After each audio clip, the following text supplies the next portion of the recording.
Viiper. I used to watch his YouTube videos a lot. Like you mentioned, he's just insanely good at Hog Executioner Rocket. That deck has been actually fairly prevalent in the current meta, so maybe that's why he's able to show up today. I know I like when we talk about CRL, we talk about competitive Clash Royale. We are always talking about how there's a lot of different decks and there's a lot of different stuff that you have to be good at. Does that take you in the group stage? Right. Let me go ahead and take a look at the groups again here, because I actually have the document right over here. In the group stage, Viiper was in a group with Asaf, Arden, Inthrill, Curry, Coco, Ahmed, Darwish, and Rev Des. And you talk about those last two players I mentioned. Two names that probably not a lot of people here are watching have heard of before. So you look at maybe the groups, maybe got a good group here, and maybe was able to one trick his way. But you have to win at least 2 games every time you have a match here, Juice. So yeah, it's not like Viiper was able to hog Xy NATO his way.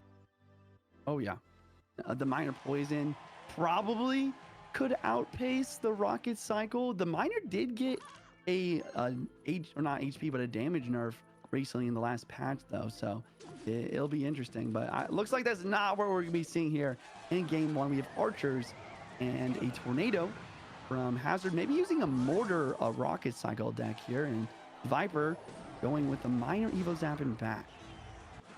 Are you surprised to see Viiper go into the inside corner on the opening play? I mean, maybe I guess people are thinking that NATO is so much less common now, but right. I'm still surprised to see Miner to the inside corner on the first play. Yeah, I guess his idea was he just wanted to take out the Archer, try to apply pressure, get his bats to have some value. But you're right, Tornado really not being used very often, so maybe you didn't expect that King activation. Either way, it's going to be really solid for Hazard here, having that King activation and already taking advantage of it, knowing where that Miner is placed here. Little Curse trying to apply some more pressure, and here it goes. Viiper just trying to keep it on. Evo bats, NATO to pull them back. And that's twice now that NATO has been pretty significant for the former world champion. Yeah, the King Tower activation actually helping a lot there. I feel like if that wasn't activated, the Evo bat out of potential there to get quite a bit of damage, since the Tornado no longer is able to take out the Evo bats fully. Another part of me wonders if the bats should have been played there at all. Maybe just saving it for a more important situation where you can get a Miner inbound with. But either way, both players just chilling at 10 elixir. Interesting as we kind of see both players just waiting for a triple here.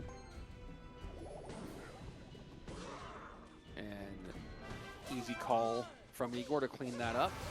Viiper decides not to let it reset into more staring time. Nice Evo Zap there. So it looks like actually Hazard is using E-Giant, by the way, which I'm just now realizing. I really want to see what Viper's last card is here. I mean, he's definitely going to have a building. It's probably going to depend on what building it is, or knowing how successful he'll be for defending against the Electro Giant. And Viper continuing to get aggressive, feeding a little bit here. E-Giant going to have a lot of elixir behind it to get moving, and it's the hut of goblins. Interesting. Yeah, it's not really it's honestly not the building you won versus E-Giant. You can kind of see why here. Really good zap by Viper there, stunning the Electro Giant, basically preventing the reflection from happening in that one singular moment, allowing the Spear Gobs in the tower to take it out in time. But yeah, the Gobbo is really not what you want, mainly just because you want to have that range DPS from like a cannon, a Tesla, stuff like that. The Goblin Hut, the Spear Gobs just get taken out, so that damage kind of gets null and voided. Igor putting a little pressure on here. Evo bats up high. They'll get worked on as the Empress was helping out with the bats. Empress trying to escape here, forcing some Spear Gobs to hold on. And continuing. This is the Miner has been consistently on defense for Viper, almost, I think, since that first Miner went to the inside corner to open things up. And that raises the question that I'm going to ask you next here, Juice, is how does Viper create damage in this game? Yeah, it's a tough question. A lot of the time, you know, we see minor decks used with rocket or poison.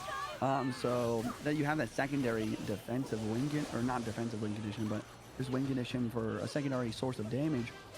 The Curse Zap really doesn't have anything to target here. I mean, maybe the archers, but it's going to be fairly difficult. Maybe the Evo Bats. I think that the answer to the question has got to be the Evo Bats here. With the Tornado not being able to take them out, forcing out E-Giants. I mean, this is solid. He's getting a lot of miners in the tower. There's only 28 seconds left on the clock, though. And now we have Evo Archers doing some help on the left-hand side. Evo, or the Electro Giant on the right, is going to get some connection. Lightning to the left-hand side to keep the lead a little bit brighter. And that Brawler connects as well. 11 seconds left, 10-14 to 17-69. Curse trying to put some damage on.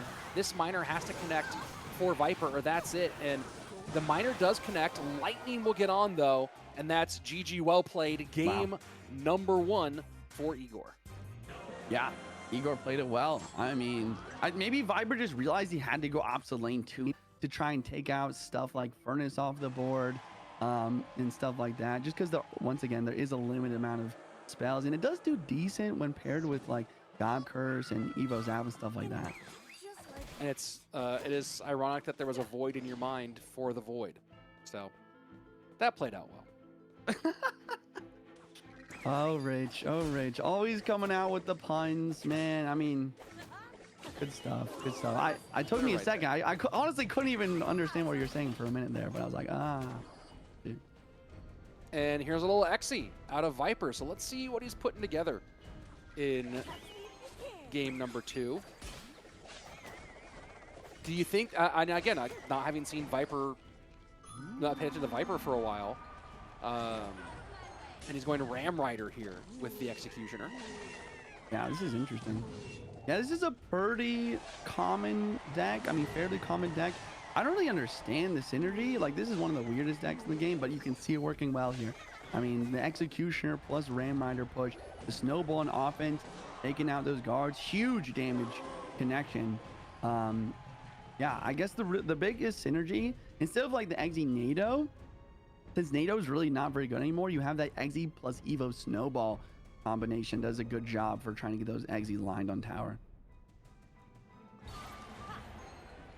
Okay. The boss lines up in the back. Hog immediately opposite direction. And that Evo Exy doing some work, but Hog will connect for one.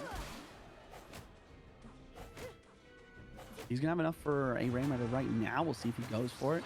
No, he decides to just save up his elixir, let the Exy lock on the right-hand lane. That's not his main focus. He wants to make sure to connect on that left side one more time. Last card for Viper is going to be Lightning for anyone back at home wondering. So that is also going to put himself in a spot where, I mean, he might not even need to connect again, just about 3 Lightnings away. We'll see if we see one now in the Tesla. I don't think so. If he could have played it right away to try and take it off the board quickly, he would have gone for it. But by the time he could have got it down, his Ram Rider was already mostly taken out, especially with the help of that Ice Spirit. I mean, you have to imagine that at this point, he feels pretty confident about his defenses, and mostly it's just don't let a Hog go wild on the tower. Yeah. Yeah, there's the Lightning. Wow, oh boy. What a play. Yeah, that one got it done. And so this Hog plus EQ plus Log, the Evo Snowball says, get that Hog Rider off of my tower. And we are just one play away from Viper tying things up, lightning in, and we're going to game number 3. Interesting. I honestly never really thought about this synergy between the boss band and the Lightning. A lot of the time we see spells like Zap, Curse, Rage. You'd love to see those instantaneous in that deck. Let's go ahead, jump into game number 3. Will Igor go to Mortar? Will Viper come out with a different kind of Hog deck now that Executioner is out? Log could lead to it. And Furnace in the corner. Immediate Fireball. A Fireball in a Berserker. And with the Cannoneer. I really like the Cannoneer here. If you, once again, if you don't have the Cannoneer and you're going into Furnace, you're going to really struggle. Cannoneer does a great job, though. Maybe taking out these Fire Spirits. Monk from Viper. Probably going to be Royal Giant. Ooh. And a little Fishboy battle there in the middle. Interesting Electro-Wizard. Instead of the Electro-Wizard there, I would have loved to just see a Monk ability drop down. It could have deflected the minions. Maybe we'll see it now, but he doesn't get the timing correctly. It's honestly a tough timing, really. And the RG the bridge seems too aggressive to me. He's very low in Elixir, and Hazard, he just has so much ready for the defense. He just get one shot, but now here comes the counter push. Berserker up front, Furnace working behind. Fishboy does get clear. Berserker absorbing a lot up here, and the Fisherman will go in. This is going to let a lot of damage come in from the Furnace behind, though. Yeah. Yeah. There you go. The damage is done. Princess Tower really struggling to deal with that Furnace here. Will Giant in the back now for this RG mirror matchup, as the Cannoneer does get even more value, cleaning up this Fisherman without any extra support. The other thing to really mention here is that Hazard doesn't have the Monk. Viper having the Monk here definitely changes the dynamic a bit, as we see it's really solid versus the RG. Into double Elixir. The Elixir advantage that Igor had, turning into nothing there, but as he cycles the exchange, he goes behind King Tower, and Viper getting aggressive right at the bridge. Fireball trying to clean up behind it. Minions going to work on the Evo RG. They will stay alive, but not before that Evo RG does a ton of damage. Log trying to clear. Rage getting in front of things, but the Ewiz plus Furnace just cleaning up all of that. No connection from the RG, and Viper has turned this game upside down, plus the missed Fireball. Oh no.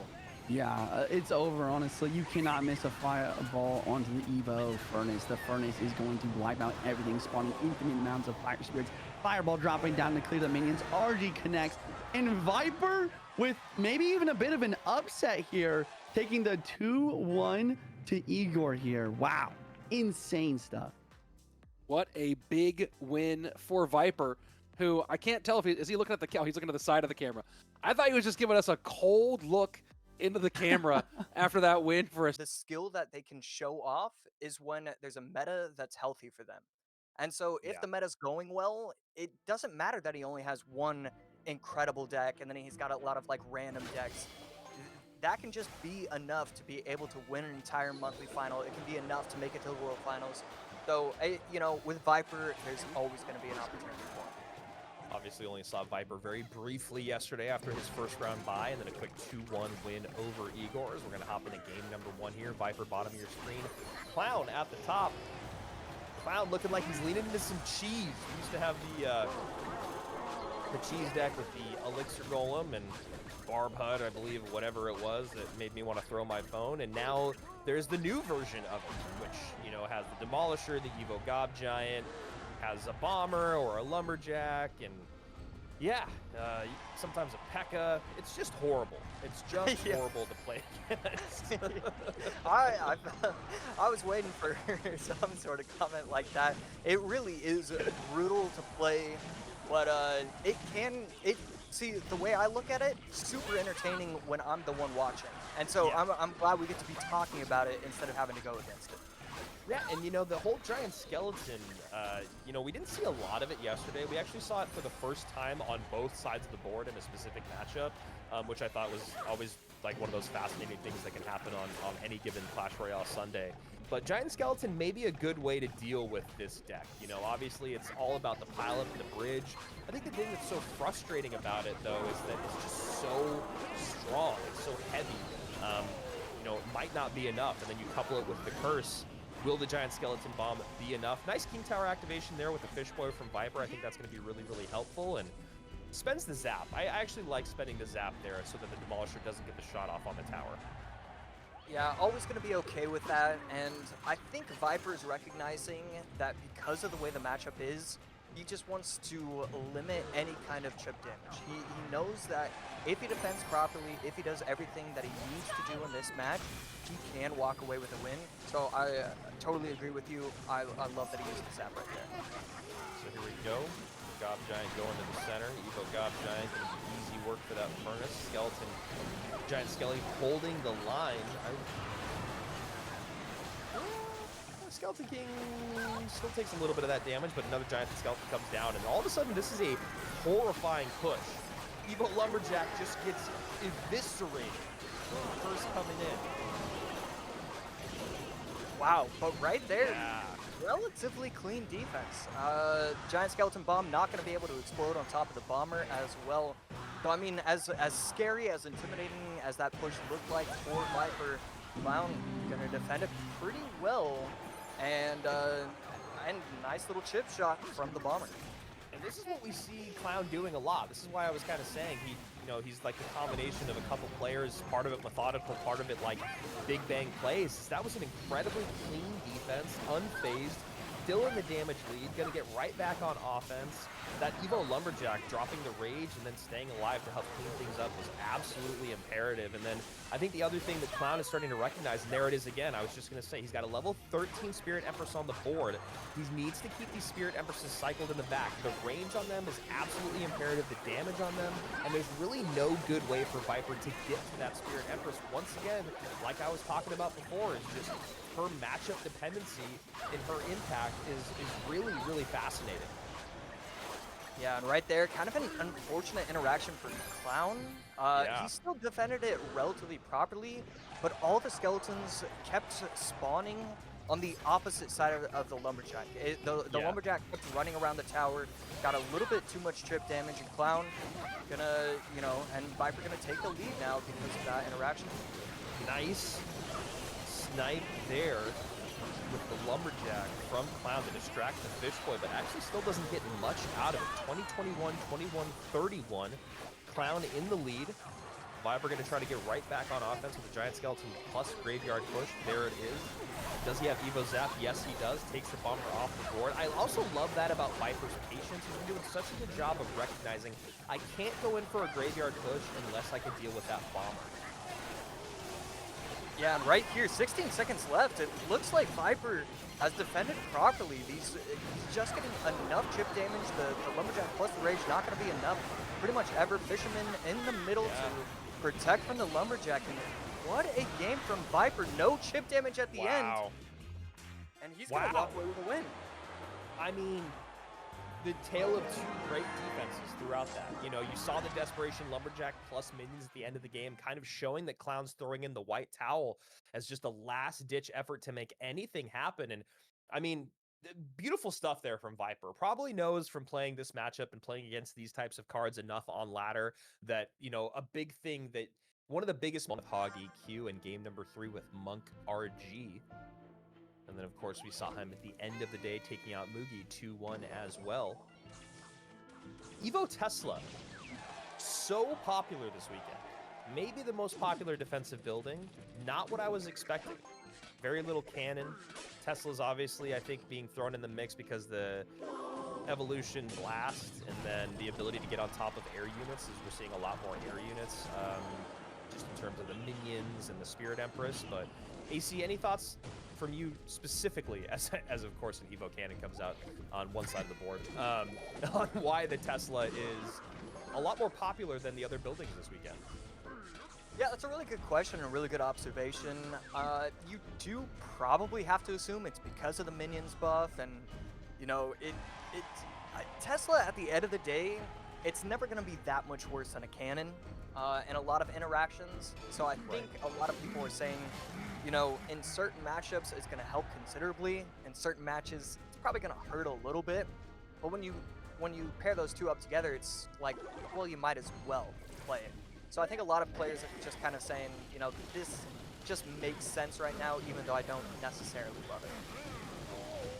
Mighty Miner plus Demolisher plus Drill. I think we saw Mugi run a deck like this yesterday, and it was a little interesting for Mugi yesterday. It almost felt like Mugi, and we've talked about people like this in the past in specific months, where it feels like they're just caught a little bit in an old meta. And while Demolisher plus Drill has been very successful in the past, and obviously can be successful today, especially coupled with Evo Snowball, I'm just curious to see how it fares. It felt like there's different versions of Drill that are a little bit more popular right now, a little bit more effective. But obviously this is dual mode, best of 3. Maybe Clown saving for later in the great game as Evo Snowball comes down. Nice high miner to catch, log ready to go, and You know, that Evo Snowball nerf, I think it was a good one. I do think that the amount of time units are kind of sucked into the Snowball was maybe a little bit too long, but after watching yesterday's broadcast, we still saw how many times the Evo Snowball just made it so their opponent could not defend the drill. And we'll see how well Clown can put that into practice today. Yeah, any kind of spell or troop that does any sort of freezing, I'm always okay with seeing nerfs. Yeah. You know, when it's too strong, there's just it's just bad. It feels like it's kind of bad for the health of the meta, for the health of the game. So always will advocate for any kind of nerf to any kind of freezing. Yeah, just the timing on it was really tough. It felt like you would play the initial unit to bait out the Snowball and then play the second unit, and it would still get picked up by that first unit's attempt at baiting out the Snowball, if that makes sense. So back to where we are now with the Snowball being nerfed. We see some nice defense on that bottom right-hand side. Having to spend, it's pretty much even every time here from Viiper, as we've been seeing him play very, very, other than methodical, but just like effectively, I think is the word. Efficiently and effectively, not overspending a ton. Yeah, and right here we see the log early. Can he clean everything up with the skellies? He does. Beautiful placement right there from Viiper. Yeah. And Clown finally getting the offensive poison in. And Viiper, you know, seeing what his opponent did, also getting in the offensive poisons. Now that we're in the triple elixir, or pretty much almost there, we're going to see some aggressive plays coming from both of these players. And I really like that. I like the miner plus the poison because it makes it so the only thing you can really do is play the guards to defend, and then you're going to give away poison value, although this time does not go miner and poison, where you would have gotten some great value. 21, 16, and ticking down just below 2100, going up against just below 1900, with Viiper currently in the lead. Snowball comes out defensively. 1850, 1952. 40 seconds left. Minions trying to take out the remaining portion of the health of the Mighty Miner. Not going to be exactly the case. Cannon coming down just in time. Not going to see a log just yet. We see it forced out right there. So now that he has the Mighty Miner on the board, he needs to get aggressive, get the poisons down, get the miners down, and that's exactly what we're seeing. Naked poison, late miner, maybe recognizing the miner nerf made it so that the guards were getting just a little bit more value on miner poison pushes. So it goes poison first, miner late, then the guards come down even later than that, and now is back on that same train. Miner goes back in with the poison, early log to get the first. Now the Snowball to push aside, Cannon comes down, and Clown not going to be able to do it as a quick 2-0 from the Frenchman in Viiper. You'll love to see it. I mean, I definitely would have given the edge to Clown probably coming into this just based off of experience, professional experience at the highest level as of late. And you can tell you exactly my thought process. I want to know how deep Viiper can go in a best of 5. Does he still stay strong in games 3, 4, and 5? I don't know. I know Adriel can do that. While we're just kind of hanging out here, just to kind of give people a quick look at it. Here we go. Event leaderboard points. And all right, Adriel. He's in 3rd place because Mohamed Light and Ian have already qualified. Viiper, on the other hand of it, is in 16th place because this is the first month that he's made it to a monthly final. But he's got 70 points from it so far. Obviously, because he's still alive, which means that, you know, being able to climb up in points, he could get all the way up to the top 10 if he were able to win this month, or at least get 2nd place. He would be in that top 12, excuse me, in 2nd place. So here we go.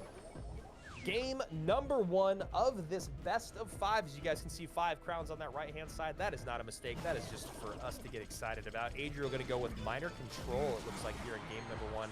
Mighty Miner plus minions. Probably wall breakers in there as well, but maybe he just goes, yeah, it should still be wall breakers in there, I would think.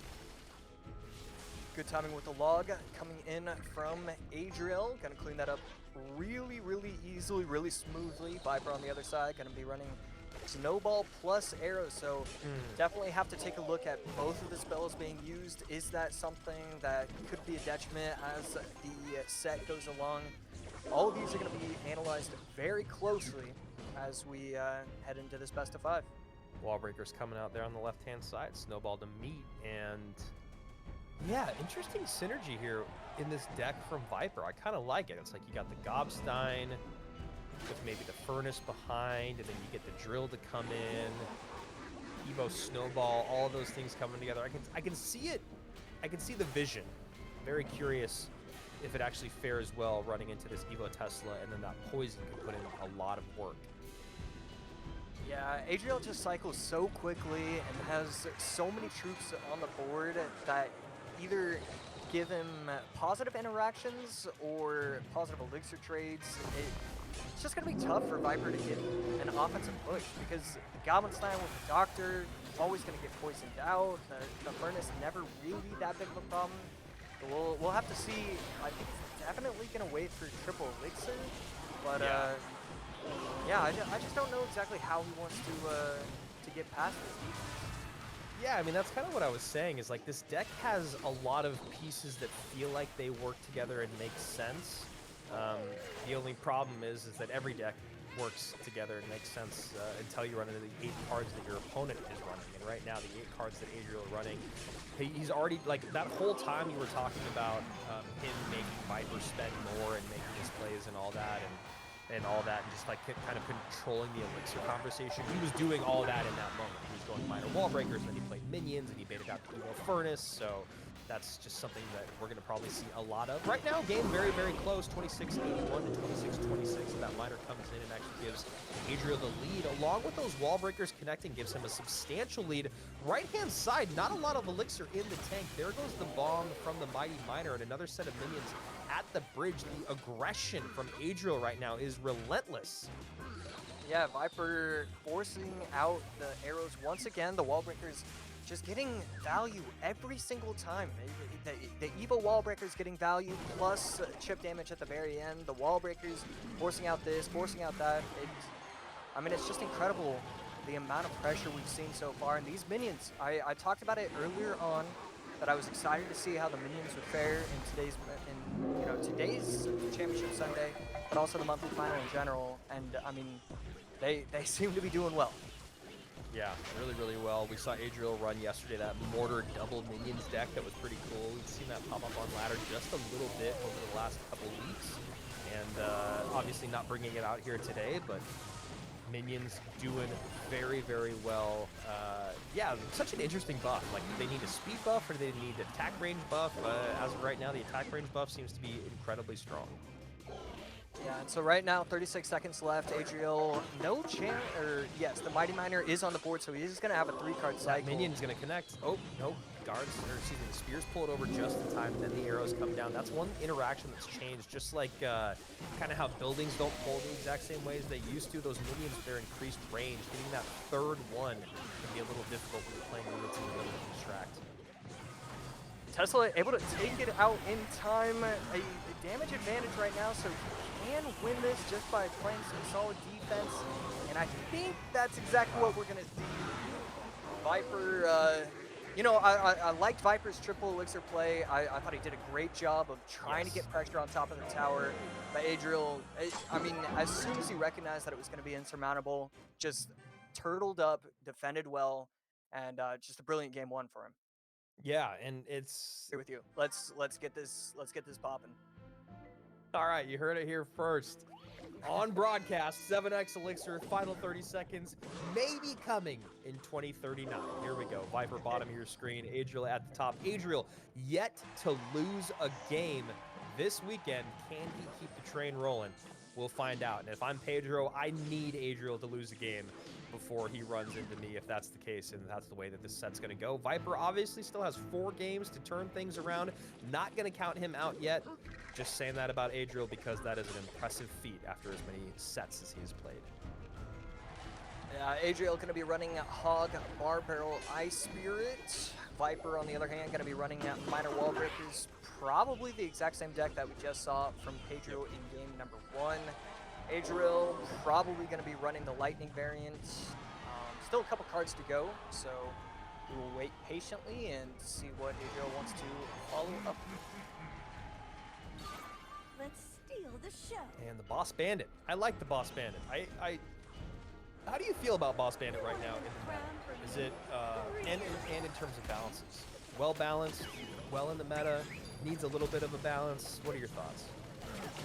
You know, I think it's probably good. I would have no problem with somebody, you know, walking up to me on the street and disagreeing with my opinion if I see them later today. But at the same time, That'll happen. yeah. Yeah. Alright. Okay. Yes, it's probably not gonna happen. But I think it's pretty good for and relatively well balanced. If you're in the San Francisco area later today and you see AC walking around, please make his day and talk to him about the ball. Here we go, moving into double elixir. 1 minute remaining in regulation. Miner getting on top of tower. Very, very close game here. And yeah, as of right now, just some earthquakes getting some damage for Adriel, and I'm trying to figure out how he wants to break through. Yeah, the earthquake instead of lightning, it changes the matchup quite a bit. We're gonna Better or worse in this case?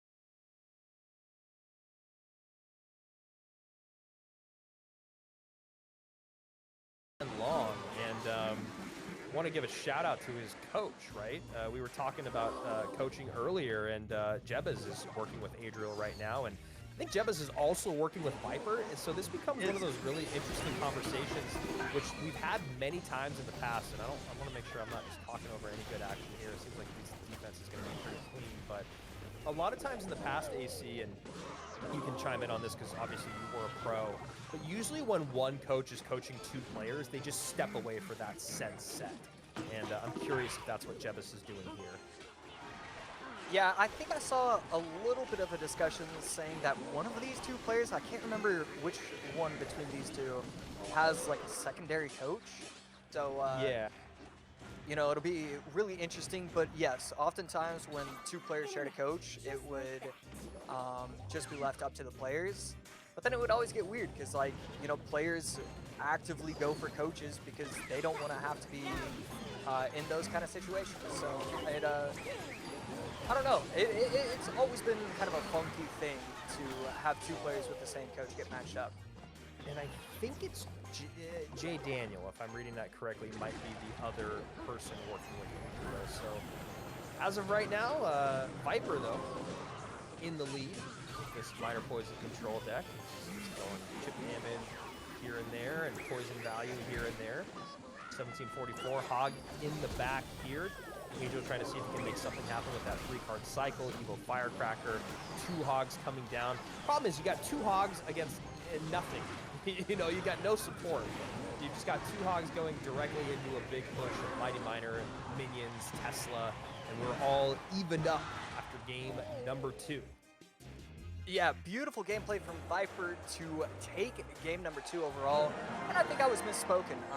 You know, I think the Lightning at least gives you an opportunity. I think Viiper, too strong a player. It felt like the defenses were just a little bit too easy. As soon as question, you know, that's why so many people are calling for nerfs to the minions, even though this is the first time in 18 years that we've seen them be a priority for some of these players. But yeah, the minions are just tough to stop. Yeah, that's like, you can't really just cycle your boss man in the opposite lane, and yeah, really, really tough situation there.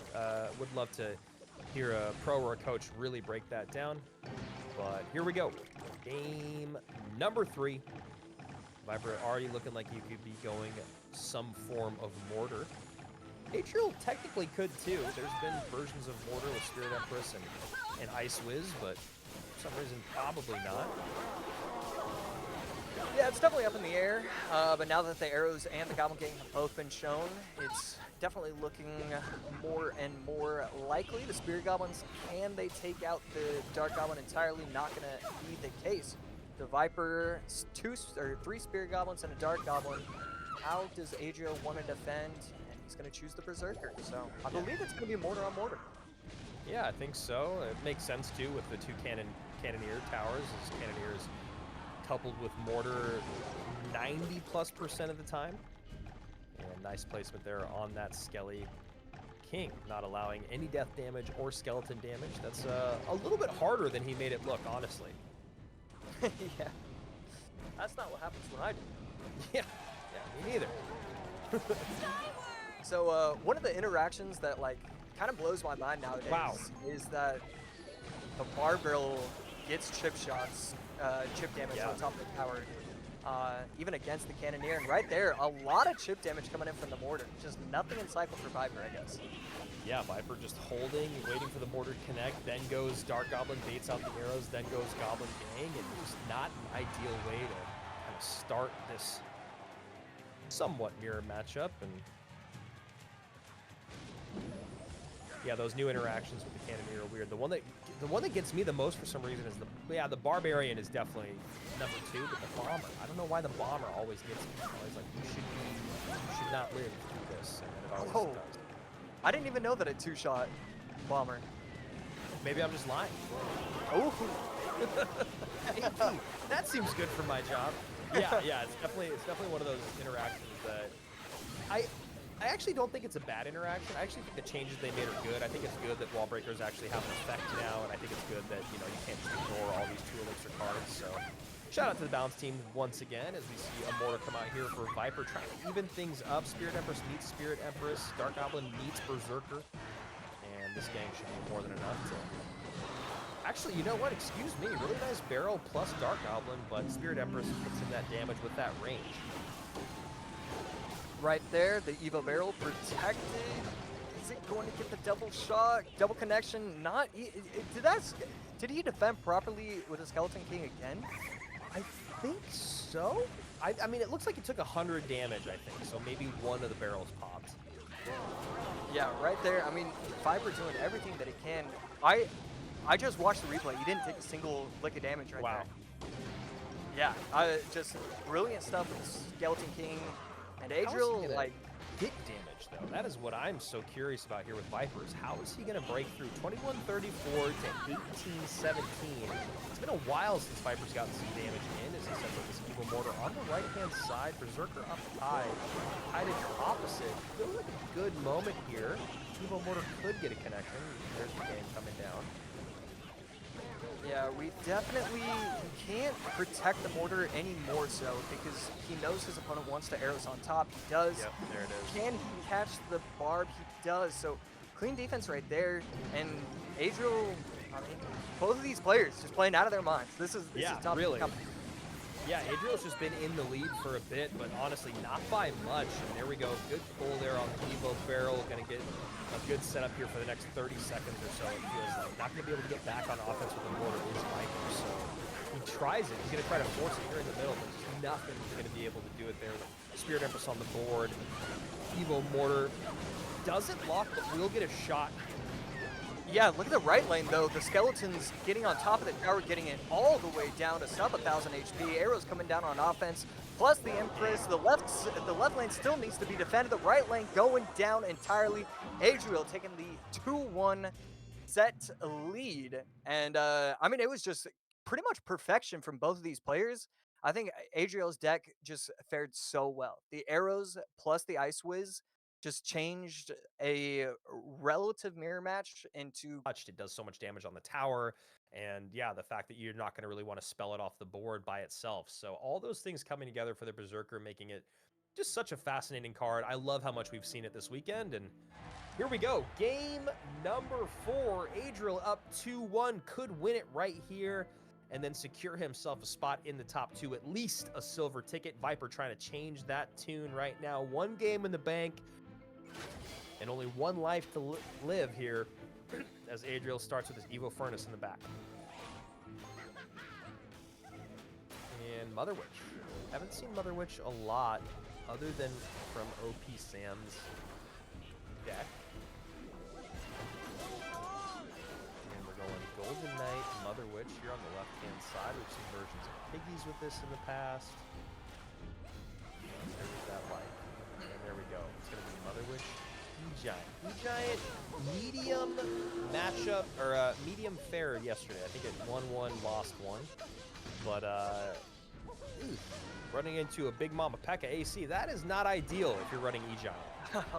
Yeah, never a great situation.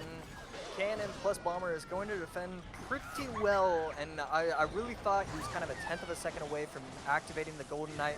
Right here, 4 Elixir left. The NATO putting in a little bit of work. He needs a little bit of help. I mean, the Zappies slow everything down, and he does get the defense off technically, but Adriel, I mean, has to be feeling so good right now. I love that sequence of offense. He's got a Golden Knight in front of a P.E.K.K.A, all of which have very low HP. Or excuse me, the Golden Knight has low HP. Then he goes Battle Ram in front. So we got the Battle Ram taking for the Golden Knight. Then we have the Golden Knight taking for the Barbs. All of these things are tanking for the P.E.K.K.A, which then tanks at the very, very end for those Zappies. And a brutal start here for Viper in his, not elimination game, but his removal from the upper bracket. Yeah, and I mean, Adriel already has the Evo Battle Ram. One of the big discussion points for the Evo Battle Ram is that it's hard to get it down enough. Yeah. And to already have it as Double Elixir is just starting, that's just one more thing that Viper has to be worried about.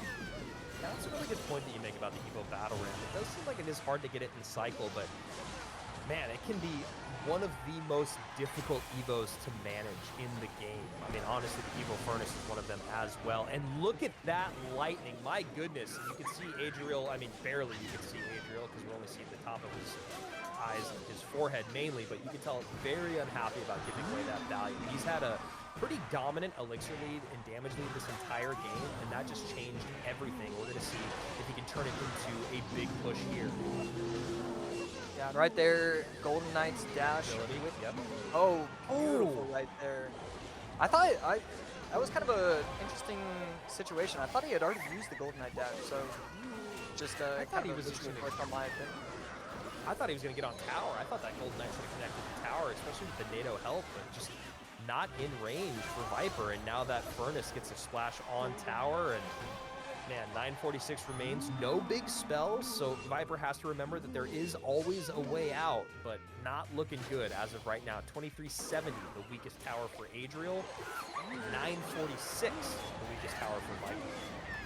Yeah, forces out NATO, still almost gets to the tower, forces out the cannon as well. And see, this is where the Furnace becomes so impossible to defeat. Did it. He needed to go just this half second earlier. He would have gotten the Mother Witch, the cannon, the bomber, and the tower. Yeah, right there. I mean, the Ghost is able to take out everything. It's just now that we're into triple Elixir, and when we were deep into double Elixir, you can just put the Furnace in the back and then bridge spam as well. And you're basically going to have bridge spam plus a Fire Spirit every 2 or 3 seconds. And that's just always so hard to stop. Still alive is Viper as that tower ticks down. 334, 1978 as a Piggy sneaks on through. And another NATO trying to get the bomber lineup. Bomber lineup does happen. Gets a couple shots in. A little closer here, separated by 1100 HP. Yeah, with 23 seconds left, though, still definitely in full control. P.E.K.K.A coming down at the bridge from Adriel. Maybe you'd have the opportunity to go opposite lane. It doesn't matter. The Golden Knight plus the P.E.K.K.A, too strong on defense. Adriel's got this. Yeah, wow. What a, just, again, you talk about matchup and stuff for Adriel and his deck picking over the days. I mean, comes out with the non-evolved P.E.K.K.A right into an E-Giant. He's got the Golden Knight to get on top of the Mother Witch. Usually with that dash, you can couple it with the other small spells to take care of her. The great play in the very beginning, using the Battle Ram to tank for the Golden Knight, using that to tank for the P.E.K.K.A. Great stuff from Adriel, who has taken... I actually, really couldn't tell you what it is, even. So, super excited. I shouldn't say that out loud on all levels. And these are the archetypes or win conditions he's played over the last little bit. Royal Giant, Hog, Graveyard, Mortar, Ram Rider, Drill, Wall Breakers. 7 different games, 7 different win cons. No repeats. Love to see it. Wow. That's man, going up against somebody, and so obviously some of those, even if there are different archetypes, they are going to share some of those cards.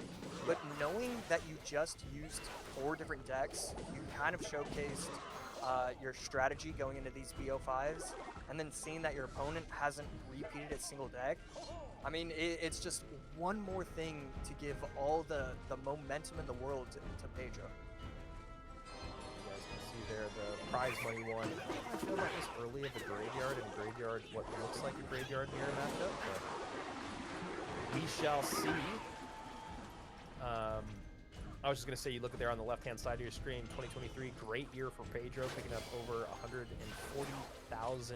especially living in Brazil. That's going to go, I mean, that's going to go a long way no matter where you live, let's be honest. But $140,000 plus, great stuff for him. Winning just under $200,000 in his career. Viiper on the other side of it, who's played for a very, very long time, still trying to cross that 50K mark, and maybe 2025 is the year that he does it. Yep, and right here, Pedro and Viiper, game number 1s, and not an entire, is it still, I think it still could be a mirror match. Yeah, the Ice Wizard and the Berserker, I think, are the 2 differences, right? Okay, okay. Yeah. And I honestly, I really love Ice Spirit instead of Skellies in this deck. I think pairing the graveyard with the Ice Spirit, especially because there are always going to be like 1 or 2 crazy interactions where your opponent can defend with minions or they can defend with something. You go graveyard, then Ice Spirit, then poison. You just have a lot of opportunities for interesting pushes that you don't have otherwise with these Skellies. I'm going to see if this Ice Wiz is actually going to do well for Viiper as this game goes on. I wonder if there's a card that could have better suited this, like the Berserker, but because the Ice Spirit, I mean, I guess the best thing for the Ice Spirit right now is going to be dropped on top of the, I guess, the Skellies. I don't, actually, it's hard. I don't know. What do you think? Is it always better to be played up high to defend and stop the Evo Furnace and the Evo Knight push, or is it better to be dropped late low to clear up skeletons? I guess Viiper might answer that question for us. Yeah, I don't know. I think even though you are getting, you know, okay value, I don't think it's going to be anything more than okay value. I think this mirror match is pretty much just Pedro's deck is a little bit better. Yeah. And so with all the momentum going for him right now, plus some really solid gameplay, some beautiful outplays, getting the bar barrel down because you know your opponent has the Evo Knight in hand. I mean, this is exactly what you're looking for if you're a fan of Pedro. Yeah, and that's exactly what I was just talking about right there is like, you know, we saw 2 graveyards come down. The first one already had an Ice Wiz down and then dropped a second one in, and they both got cleared off the board with the poison. Now we see another graveyard come in, gets an Ice Wiz and a Furnace dropped in, gets cleared off the board with poison. Now we're seeing a 3rd graveyard come in with a Bar Barrel plus Ice Wiz, and now it's you're so far ahead in the lead, you don't even need to put in the poison.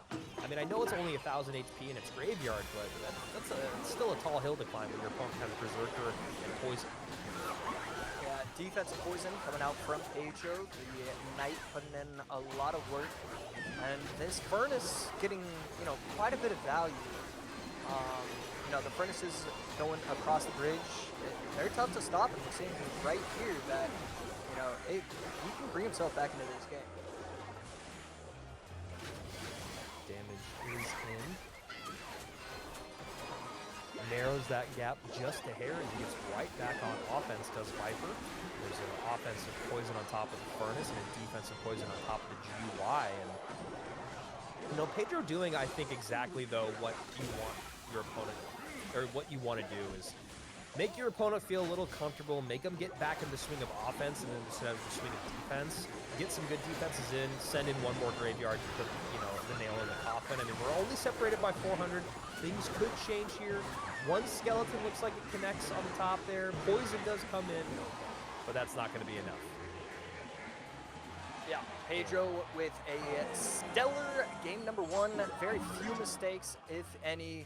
Overall, just a pretty big advantage with the matchup advantage.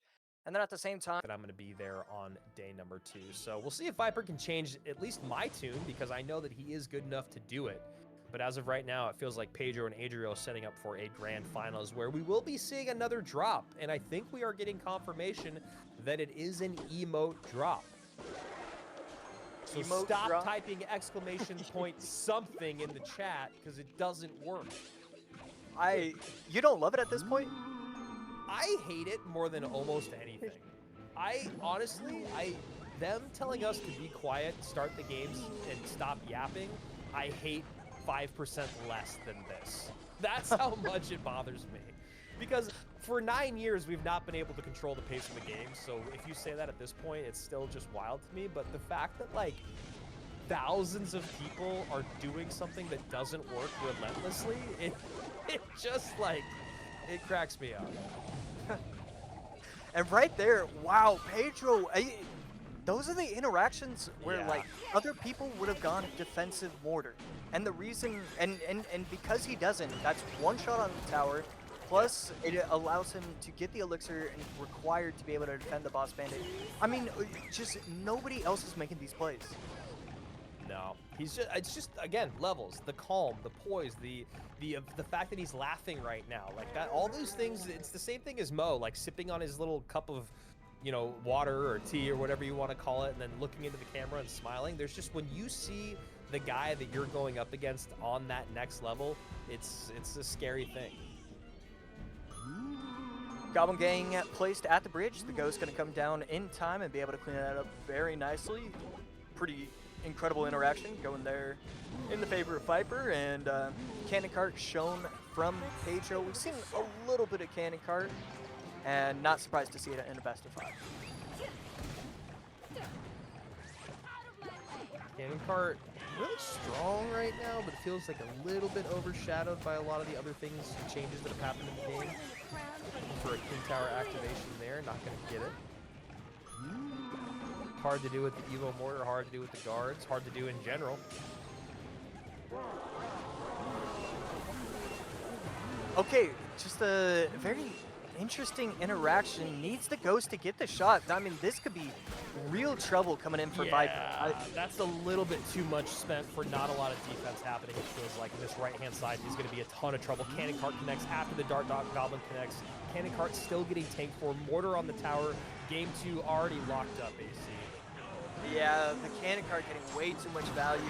Even the snowball at the very end, it does feel, I mean, you know, in those situations, you know the game's over, you know it's done, but you want to at least get every interaction correct. And Yeah. he missed one of the To watch, but it's also been one of those things where you watch Viper and you're like, yeah, man, that makes sense why, you know, it's exciting for us to talk about you doing as well as you are in 2025, whereas where Adriel and Pedro have just been putting in the time over the last few years. Yeah, just month in, month out, year in, year out, just you know, trying to make sure that they're doing everything they can to set themselves up with success, and so far they absolutely have. It's been incredible to see both of their journeys, truly and honestly. So here we go. Another Firecracker coming out. Evo Firecracker here for Viper. See if he has some success with it. Pedro is going to go back to the well with his minor poison, quick cycle, poison, cannon, log, probably the last 3 cards for him. And the Viper on the other side. Interesting deck so far, and yeah, we're going to see a Mega Knight, potentially the first Mega Knight of the day. Yeah, I mean, this looks pretty similar to a deck that I think we saw Moogie run yesterday. Might have been Moogie, and I know that there's like versions of this type of like MK Prince spam deck on ladder. I don't know, man. I will say that it didn't fare well yesterday, and I feel like there's maybe a reason we haven't seen a lot of it in general this weekend. And honestly, if I'm Viper, I'm not feeling too great about going into minor control with wall breakers. Even though this deck does have the potential to overwhelm, and maybe this is one of the best decks to do it, because when you think about the MK plus Prince push that can come in and how difficult it might be to stop that, along with a Firecracker behind, because you don't have many ground tanks other than just the Mighty Miner. But if anyone can do it, it's definitely Pedro. So we'll see if this kind of unorthodox reach of a deck will work out for Viper. So as we head into a double elixir, both players trading their minions, and we finally see Viper's first real big push going in with the Evo wall breaks opposite lane, trying to apply some pressure, and that's exactly what happens. Gets a ton of chip damage, and now it's how much damage can Viper get. Yeah, super interesting. Prince connects, and there we go. This is a little bit of what we were talking about. There's just no ground tanks here for Pedro, and that is a massive connection. Also, this deck is usually seen with like Archer Queen and wall breakers, but instead goes Firecracker and Hog. So a little weird, little different, and you know what? If you can't beat them the traditional way, maybe beat them this way. Great opening here for Viper in game number 3. Back up against the wall, facing elimination from the tournament. Yeah, and look, you know, there's really nothing sweeter, nothing better than seeing a player go down 1-3 in their previous set, go down 0-2, and then still fight. Like, this is one of the more impressive wins we've seen all day, and has nothing to do with skill, has nothing to do with matchup, anything else besides the fact. And it can be a lot of fun, even when you lose, if you're still winning, you know, 2-1, 2-0, 2-1. As long as you're playing well. And I think there was kind of like a little interaction where he activated the ability and Prince got on top of the tower, where he would have liked that one back. So I like that he's changed his demeanor, and you know, I expect big things in this game number 4. Here we go. Evo Lumberjack to start things off. We see Lumberjack paired mostly with Ram Rider or Battle Ram. But looking like we're going to see it with Goblin Giant, maybe Demolisher, maybe some Bomber, maybe some Curse. We love to see it. If you can't beat them, join them. And this deck right now has been one that has made a lot of people pretty frustrated on ladder for quite some time. That's a great rocket. Yeah, Pedro going to be running, I believe, the same deck that Igor was running a couple sets prior. And Viper, I do definitely want to talk about his deck choice overall for this game number 4, and that I love it. I you know, we try to, if you're an aspiring pro or if you're a pro player and you know you're matched up against somebody that you think potentially could be a little bit better, and when you're going up against you know, the Muhammad Lights, the Pedros, that's going to happen, and you need to give yourself any sort of advantage running this kind of deck, this wonky, oh, let me beat you because you made one tiny mistake and you couldn't do anything about it. I love this deck choice from Viper in game number 4. Yeah, I think all those things are really great to point out. It kind of continues the conversation we had earlier in the day, which is just do what you can to win at the highest level, whether that's making weird decks, whether that's running, you know, the spammy cheese decks that are at the top of the ladder, whatever it may be. I'd love to see Viper just maybe pause a little bit, not get too aggressive here in single, to where he can really figure out exactly what he's running into. And you know, he's already got a target for his curse, right? He's got the Bomber, he's got the guards, he's got a good way there to turn some of his opponent's defense into offense. Now he just needs to figure out a way to do it, because Pedro's going to be happy to rocket the pileups at the bridge. He's also going to be very, very happy to build SimCity on his side of the board. Right here, Spirit Emperor is going to be taken out, not entirely by the Tesla. I believe the Tesla should be taken out anytime, and now with only 5 Elixir, the Evo Snowball can help quite a bit, especially with the help of the Evo Tesla, and you know, a defense that I thought was going to be impossible because it's relatively easy. Really clean, and then even the Boss Bandit pulls out Elixir on the right-hand side of the board. You can ignore the Demolisher's damage, and the Demolisher is now not going to be available for the next push, or you're delaying that next push. Rocket going to come in, get some value on the tower and on the Spirit Empress. That should be a bait play, AC. The only reason you should give that value right now is to bait out the Rocket so that you can build a big push. But the cycle is too fast, right? Yeah, the cycle is going to be too quick, and you do have the Evo Gob Giant in cycle. So if he has the Evo Lumberjack, I love it. I like getting rockets out of the way. Right there, Boss Bandit, so far pretty clutch, but yeah, he's going to defend that pretty easily. Man, he's making these defenses look so easy. Spirit Empress does connect on the right-hand side, but that Boss Bandit stays alive and gets a dash. Now the Bomber is on top of the tower. Wow. Or excuse me, now the Bomber's baiting out that Lumberjack so it doesn't get on top of the tower as well, which is completely throwing off the offensive push of Viiper, the sequencing of it all. And with only 70 seconds remaining in a heavy deck, those Evos not being encircled together is something that your opponent is trying to make not happen the entire game. And that just happened right there. There's no way to get the Evo Gob Giant, Evo Lumberjack push that you want now. Yeah, and right here, Evo Tesla, plus the help of the snowball going to force the Empress onto other troops instead of taking out the Tesla. And another really solid Tesla from Pedro. This is exactly what you want to do. Controlling the bridge, controlling everything. But it's triple elixir, so anything could happen with Viper's deck. Boss Bandit just staying alive, controlling that side of the board, giving you the 3-card cycle, working its way back to the middle of the map. Just absolute shutdown here from Pedro, and we are going to have a barn burner of a grand finals between Adriel and Pedro, the two best players all weekend long.